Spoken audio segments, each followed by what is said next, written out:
कोई भी व्यक्ति जो है अगर वो जमीन खरीदता मान लेते हैं, तो जब उसका एक रजिस्ट्री सेल डीड जब तैयार किया जाएगा ना, तो उसमें क्या होता है कि मान लेते हैं कि ये ज़मीन है, ये ज़मीन जो अगर बात करें तो इसमें एक व्यक्ति का ज़मीन है, वो है यहाँ पर, इसका नंबर 100 है, ये 101 है, 102 है, 103 है, मतलब एरिया वाइज जो है नंबर 104 है, ये सारा मेंशन किया गया होगा। ठीक है, तो इस तरीके से मेंशन किया जाता है। एक व्यक्ति क्या किया कि 103 वाला जो है जमीन खरीदा।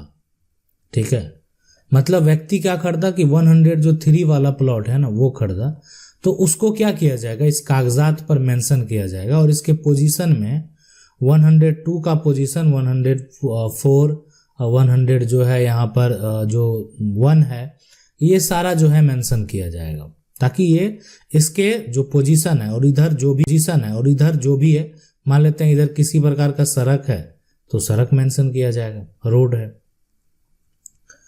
तो ये प्रक्रिया होता है कि सारा कुछ मेंशन करने के बाद, है ना, जब ये पूरा सेल डीड तैयार होता है, सभी लोग सिग्नेचर करते हैं, उसके बाद रजिस्ट्रार के द्वारा इसको वेरीफाई किया जाता है। वेरीफाई करने के बाद जब ये पास हो जाता है, सारा प्रोसेस हो जाता है, उसके बाद कुछ जब सेल डीड के साथ जो है व्यक्ति के द्वारा दाखिल खारिज के लिए अप्लाई किया जाता है ना। लेकिन दाखिल खारिज जब ये किया जा रहा है, उस केस में इस जो ये यहाँ पर रजिस्ट्री है, उसमें प्लॉट नंबर जो है दाखिल खारिज करवाने के बाद, ठीक है, जो प्लॉट नंबर है वो बदल गया। यानी पहले आप समझ सकते हैं कि खरीदा गया कौन सा 103 नंबर, और आ जाएगा अगर 104 नंबर, तो ये तो गलत है ना। दाखिल खारिज के बाद आप कहेंगे कैसे आ जाएगा, ये एक्चुअल में क्या होता है कि ये जो पूरा प्रक्रिया हो गया, जो कि यहाँ पर आप देखते हैं रजिस्ट्री होता है, कुछ समय बाद जब जिला से एक रजिस्टर इंफॉर्मेशन भेजा जाता है ना, रजिस्टर एक भेजा जाता बनाकर, बहुत लोग उसको रजिस्टर 2 या जो भी जिला का जो है एक तरह से रिकॉर्ड, वो एक अंचल को भेजा जाता है ना, और उसमें जो है प्लॉट नंबर जो है कौन व्यक्ति खरीदा, किसके नाम से है, सारा वो जमीन कितना एरिया कितना किसके नाम से है, सारा एक इन्फॉर्मेशन भेजा जाता, ताकि दाखिल खारिज जो अधिकारी हैं उसको फॉलो करके करना है, उससे बाहर नहीं करना। जिसमें उसमें अगर उसका जमीन है तो करना है, नहीं है तो नहीं करना, और उस रजिस्टर में सुधार भी नहीं करना उनको। ठीक है, तो अब तो ये अभी आपका जो चल के आया आपके नाम से, वो वहां से आ गया 103 के बदले 104, तो अधिकारी जहां पर आप दाखिल खारिज करवाएंगे, अंचल स्तर के अधिकारी, वो आपका सुधार नहीं करेंगे। तो आपको इसी के वाला से जो जिला के अधिकारी हैं, जिला के कलेक्टर हैं, जब वहां पर जाएंगे, ताकि जो रजिस्टर है उसमें अगर सुधार हो जाता है तो आपका सुधार हो जाएगा। तो ये करना पड़ेगा आपको, इसलिए कि आपका केवाला में जो नंबर है वही नंबर मान्य होगा। सवाल है कि सर मेरे केवाला में 622 जो है और रजिस्टर 2 में 662 है, रसीद भी कट रहा है 662 के नाम पर, तो इसीलिए जब ये तो गलत है, लेकिन आपको करा लेना चाहिए। जब केवाला में 622 है, जमीन कब्जे में जो प्लॉट नंबर है वो भी 622 है, कब्जा में जो 622 है, तो आपको वही करा लेना चाहिए। ठीक है, यानी अगर बात करें सही जो हुआ वही हुआ कि जो आपके केवाला में है। सवाल है, नमस्ते सर, मेरे जमीन पर मेरे ही एक फैमिली वालों ने घर बना लिया है, उसकी जमीन मेरे जमीन के बगल में था, है ना, उस पर वो 40 लाख का लोन ले रही है, अब क्या करें। देखें, सीधी सी बात है कि जमीन अगर आपकी है, ठीक है, अब वो लोन ले जो भी करे उससे मतलब नहीं है। अगर जमीन आपके नाम पर है तो फिर लोन उस दूसरे व्यक्ति को उस जमीन पे कैसे दिया जाएगा। पहली बात, बैंक जो है, हाँ आपके पूर्वज के नाम पर है, अब वो जमीन आपकी है, तब अपना अधिकार का दावा जो है आप कोर्ट में कर सकते हैं कि आपका अधिकार है, तो आप दावा कोर्ट में कर सकते हैं, आपके पास विकल्प है। दाखिल खारिज करवाने के दौरान अगर कर्मचारी के द्वारा गलत प्लॉट नंबर एंट्री करना पड़ेगा, ठीक है।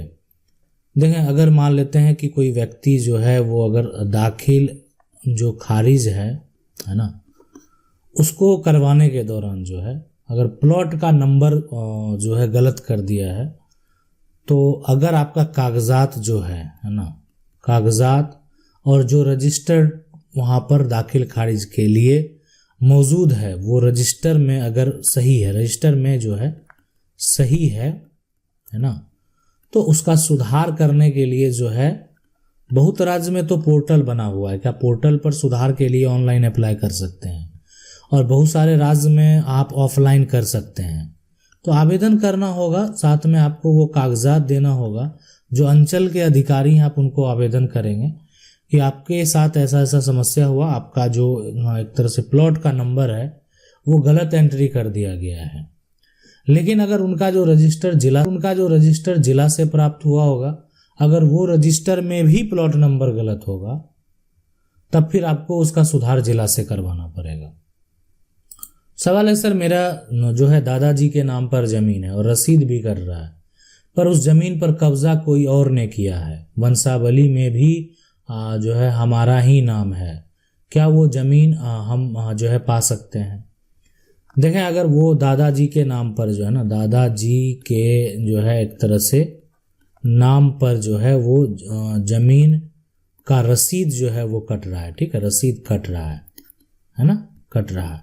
तो जमीन का रसीद जो है वो किसके नाम पर? दादाजी के नाम पर। उस जमीन पर कब्जा अगर कोई और का है तो पहले तो एक है कि ठीक है वंशावली आप बनवा लें, है ना, और जमीन का रसीद जो कट रहा है ना, कब्जा कोई और है उससे मतलब नहीं है ना। आप वंशावली के हिसाब से वो संपत्ति उस व्यक्ति के नाम करवा लें जो व्यक्ति अभी जीवित हैं। दादाजी जीवित हैं तब कोई दिक्कत नहीं है, केस फाइल करेंगे, दादाजी जीवित हैं, है ना, दादाजी के नाम से होगा। अगर मान लेते हैं, या ठीक है, ऐसा नहीं है कि दादाजी नहीं रहते तो केस फाइल नहीं होता, लेकिन अगर ये कर लेते हैं कि उसको अपने नाम पर करवा लें, ठीक है, और अपने नाम पर भी टैक्स दे दें और सिर्फ उसके बाद जो है दावा पेश करें, तो बिल्कुल आप जमीन पा सकते हैं। देखिए, जमीन आपकी है, आपके नाम से ही है, आपका रसीद कट रहा है, और साथ साथ जो पुराना है, मतलब जो एक तरह से पैतृक इंफॉर्मेशन है, कोई जमीन अगर खतियानी है तो खतियान भी है। सिर्फ देखिए, रसीद कटने से जमीन आपकी भी नहीं होगी। आपके नाम से खतियान है या आपके नाम से कोई रजिस्ट्री है जो कि पहले से, अगर उसका आप एक तरह से जानकारी प्राप्त करते हैं, इंफॉर्मेशन निकालते हैं आपके नाम, तो आप जमीन पा सकते हैं। सवाल है कि सर 1945 में मेरे परदादा जमीन जो है अपने नाम से लिए थे, उसके बाद जो है खाता और जो है यहाँ पर प्लॉट चेंज हो गया, नया में दूसरा कोई जो खतियान के नाम से चला गया। तो ठीक है, अगर खतियान दूसरे के नाम से चल गया है ना, तो आपको क्या करना है कि पुराना खतियान जो है ना, पुराना खतियान निकालना है। कहाँ से निकालेंगे? तो जिला अभिलेख से, है ना, जिला अभिलेख से जो है ना आपको पुराना खतियान निकालना है।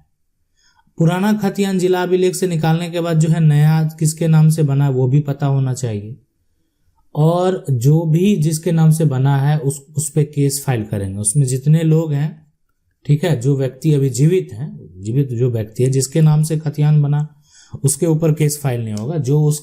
जो उसके उत्तराधिकारी हैं और व्यक्ति वो जीवित है, उन सभी के ऊपर, जो इसके हिस्सेदार हैं, केस फाइल होगा कि ये जो खतियान है इनके नाम से बन गया है, जो कि गलत है, जबकि इनका जो मेरा पहले का खतियान हमारे पूर्वज के नाम से है, इसको गलत तरीके से कर दिया गया है, तो इसका सुधार जरूर होगा।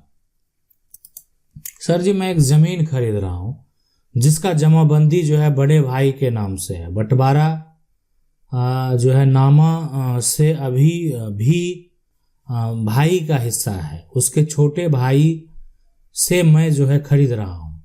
सिर्फ छोटे भाई का जो है लिखने से रजिस्ट्री हो जाएगा। प्लीज सर, यहाँ पर जो है अर्जेंट है, प्लीज, है ना। तो जैसे ये करेंगे, मैं एक जमीन खरीद रहा हूं, है ना, अब जिसका जो जमाबंदी है वो उसके बड़े भाई के नाम से है। अब बंटवारा नामा पे सभी भाई का है। आप जमीन अगर खरीद लेंगे, है ना, लेंगे, तो जिसके नाम से जमाबंदी है वो रजिस्ट्री अगर करता है ना, करता है कौन, जो उसका बड़ा भाई है, वो अगर रजिस्ट्री करता है तो ठीक है, ले सकते हैं। साथ में जो छोटा भाई है, जो हिस्सेदार है, वो उस पर, आप उस पर सपोर्ट करेंगे, वो गवाह बनेंगे, ताकि जो है, जो हिस्सेदार हैं वो गवाह उस पर बनेंगे कि तो कोई दिक्कत नहीं होगा। लेकिन जमाबंदी अगर दूसरे के नाम से आप करेंगे, अगर दूसरे से खरीद लेंगे, तो फिर आपको दाखिल खारिज कराने में बहुत बड़ा समस्या हो जाएगा। सवाल है सर, मेरे जो है यहाँ पर बड़ा 2 भाई थे, फैमिली ज्वाइंट था, जमीन बड़े जो है बाबा के नाम से खरीद किया था 1961 में। छोटे बाबा के जो है वंशज द्वारा 2022 में अपने परिवार को रजिस्ट्री कर दिया गया, जमाबंदी भी कायम हो गया। उसके बाद बड़े बाबा का जो है वंशज DCLR में जमाबंदी रद्दीकरण के लिए अपील किया है, क्या करें। देखें, अगर जो भी आपके बाबा 2 भाई थे और फैमिली ज्वाइंट थी, लेकिन जो बड़े बाबा के नाम से जो है अगर खरीद किया गया था 1961 में, अब उस समय मान लेते हैं बड़े बाबा नाबालिग हों या जो भी हो, जिनके नाम से वो जमीन फिलहाल खरीदा हुआ है 1961 में, तो ठीक है, छोटे बाबा के वंशज के द्वारा दावा तो किया जा सकता है ना। अब छोटे बाबा के वंशज द्वारा अगर 2022 में, है ना, अपने परिवार को अगर रजिस्ट्री कर दिया गया, जमाबंदी भी जो है कायम हो गया, तो अगर जो बड़े बाबा के वंशज हैं, अगर वो जमाबंदी रद्दीकरण के लिए अपील किया है, तो सबसे पहली बात यहां पर कि जमाबंदी रद्द करवाने से क्या होगा, रजिस्ट्री हो गया ना, तो आपको सेल डीड भी कैंसिल करवाना होगा। तो अगर ये ठीक है, जमाबंदी मान लेते हैं वेरीफाई करेगा, जमाबंदी अगर दूसरे के नाम से गलत तरीके से किया जाएगा तो हो सकता है जमाबंदी रद्द भी कर दिया जाए, कि दाखिल खारिज किया गया गलत तरीके के जमाबंदी का तो आप नहीं कर सकते हैं, लेकिन यहां तो सेल डीड को आप कैंसिल कराना पड़ेगा। अगर वो जो एक तरह से छोटे बाबा के वंशज के द्वारा रजिस्ट्री किया गया है, और जब वो संपत्ति बड़े दादा का एक तरह से खरीदा हुआ संपत्ति है, तो वो रजिस्ट्री भी गलत हो सकता है ना, रजिस्ट्री भी गलत हो सकता है। लेकिन यहां पर सवाल यह है कि अगर परिवार ज्वाइंट है, आप कोर्ट में यह साबित करें, मामला ठीक है, आप पर रजिस्ट्री कैंसिल कराने के लिए भी केस किया जा सकता है। लेकिन अगर फैमिली ज्वाइंट है, तो बड़ा भाई के नाम से जो संपत्ति है उस पे बंटवारा नहीं हुआ है, तो उस पे छोटा का भी अधिकार होता है। परिवार अगर नहीं हुआ, बड़ा भाई ने संपत्ति खरीद लिया, तो उस पे छोटा का भी अधिकार बनता है, हक बनता है। आशा करते हैं वीडियो अच्छा लगा होगा। वीडियो अच्छा, वीडियो को लाइक जरूर कर दें। चैनल को पहली बार देख रहे हैं, सब्सक्राइब करके जो बेल आइकन है उसको जरूर दबा लें। मिलते हैं अगले वीडियो में, तब तक के लिए जय हिंद।